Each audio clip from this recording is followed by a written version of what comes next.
ஒரு தனி மனிதனின் பயம் எப்படி ஒரு மாவீரனின் மரணத்திற்கு காரணமாகும்? இது நடக்குமா அப்படின்னு நீங்கள் யோசித்து பார்த்தாங்க. நடக்கும்.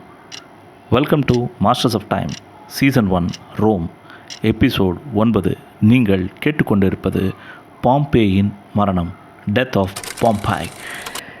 எகிப்து தன்னை காப்பாற்றுன்ற நம்பிக்கையோடு எகிப்தை நோக்கி பாம்பேயின் குடும்பத்தினரும் கப்பலில் வந்தார்கள்.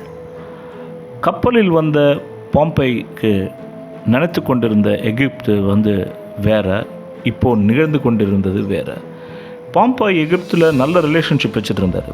எப்படின்னாக்கா பாம்பாயோட அது போன அத்தியாயத்திலே நம்ம பார்த்தோம், போன எபிசோட்லேயே நம்ம பார்த்தோம். டால்மி 12க்கு அவர் உதவியிருந்தார்.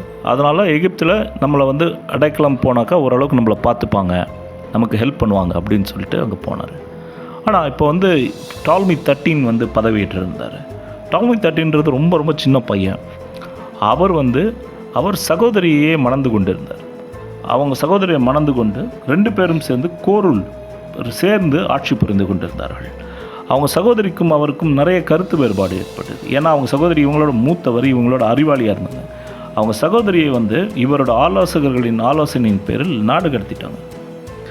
செட் ஆகாது, ஒரு பொம்பளை கீழே சொல்கிறதெல்லாம் நம்ம கேட்க முடியாது அப்படின்னு ஒரு இன்ஃப்ளூயன்ஸ் பண்ணிவரை அவங்க சகோதரி எவ்வளோ பெரிய அறிவாளியாக இருந்தாலும் அவரை நாடு கடத்தி விட்டாங்க. அது மட்டும் இல்லை, இவங்களுக்கு என்ன இப்போ ஆயிடுச்சு அப்படின்னாக்கா, சீசர் ஒரு ரோமன் ஜென்ரல். அந்த ரோமன் ஜென்ரல் உடைய எதிர்த்துட்டு பாம்பாய் செயல்பட்டிருக்காரு. இப்போ பாம்பாய்க்கு இந்த ஊரில் நம்ம அடைக்கலம் தந்தாக்கா சீசரின் கோபத்திற்கு ஆளாகவும் அப்படின்னு சொல்லிட்டு நம்ம ஆலோசகர்கள் என்ன பண்ணியிருக்காங்க, டால்மி கிட்ட அட்வைஸ் கொடுத்துருக்காங்க. இதனால் பயந்துக்கிட்டு டால்மி என்ன பண்ணுறாரு, இந்த எல்லா நேரங்களிலும் நம்ம என்ன நினைப்போம், ஒரு ஜைஜான்டிக்காக இருக்கிறவங்க, ரொம்ப பலம் உடையவர்கள், ரொம்ப எல்லா பலம் வேணும்னு நினைக்கிறவங்க அப்படின்றவங்க தான் மற்றவர்களுக்கு கெடுதல் செய்வாங்க அப்படின்னு சொல்லிட்டு தான் நம்ம ஜென்ரலான தாட் ப்ராசஸ். பலம் வேணும், பவர்ஸ் வேணும் அப்படின்னு. பட் நம்ம பலவீனமாக இருந்தாலும், மன அளவில் உடல் அளவில் பலவீனமாக இருந்தாலும் நம்மளுடைய சர்வைவலுக்காக அடுத்தவங்களை அழிக்கிறதும் சில நேரங்களில் நடக்கும். அப்படி ஒரு சூழ்நிலை தான் டால்மிக்கும். ஐயோ நம்மளை எப்படியா பாதுகாத்துக்கணும்னா இந்த ஆளை போட்டுடணும், இல்லைன்னா நம்ம என்ன ஆகும், சீசருடைய கோபத்திற்கு ஆளாவோம் அப்படின்னு சொல்லிட்டு இந்த இடத்தில் ஒரு மாபெரும் நம்பிக்கை துரோகத்தை டால்மி செய்கின்றார்.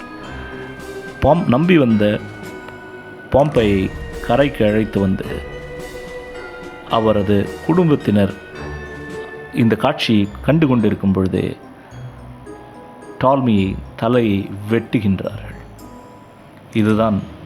இதை கண்டு கொண்டிருந்த அவரது மனைவியும் மக்களும் கப்பலிலிருந்து அழுது கொண்டிருந்தனர். ஒரு தந்தையின் மரணத்தை குழந்தைகளால் எப்படி நேரடியாக பார்க்க முடியும்? ஒரு கணவனின் மரணத்தை எப்படி, ஒரு நம்பிக்கை துரோகத்தை எப்படி ஒரு தாயால் ஒரு பெண்ணால் நேரடிந்து பார்க்க முடியும்? இந்த காட்சி எல்லாமே டால்மியோட மனைவி அவரோட கப்பலிலிருந்து பார்த்தார். இனி இந்த இடத்தில் நாம் இருந்தால் நம்மளாலும் பிழைக்க முடியாது என்பது தெரிந்து கொண்டு அந்த கப்பலிலேயே அவர்கள் தப்பித்து சென்றனர். அதாவது டால்மியை ஒரு சின்ன படகுல கூப்பிட்டுட்டு தான் கரையில் வச்சு அவங்க வெட்டுறாங்க. இதை பார்த்துட்டு இருந்த அவங்க மனைவி இனிமேல்ட்டு இது சரிப்பட்டு வராது, தப்பித்து போகிறாங்க. இவங்களும் அவங்கள டிஸ்டர்ப் பண்ண வேணான்னு சொல்லிட்டு விட்டுறாங்க, சேஸ் பண்ண வேணான்னு. ஏன்னா நமக்கு தேவை பம்பாயோட தலை, அதை வெட்டிட்டோம். இப்போ ஜூலியஸ் சீசருக்கு இந்த செய்தி போகிறது. ஜூலியஸ் சீசர் இதுக்கு எப்படி ரியாக்ட் பண்ணுறாரு, என்ன பண்ணார், என்ன ஆச்சு என்பதை அடுத்த பாகத்தில் அடுத்த எபிசோடில் நம்ம பார்ப்போம். நீங்கள் கேட்டுக்கொண்டிருந்தது masters of time season 1 Rome episode 9. நன்றி, வணக்கம்.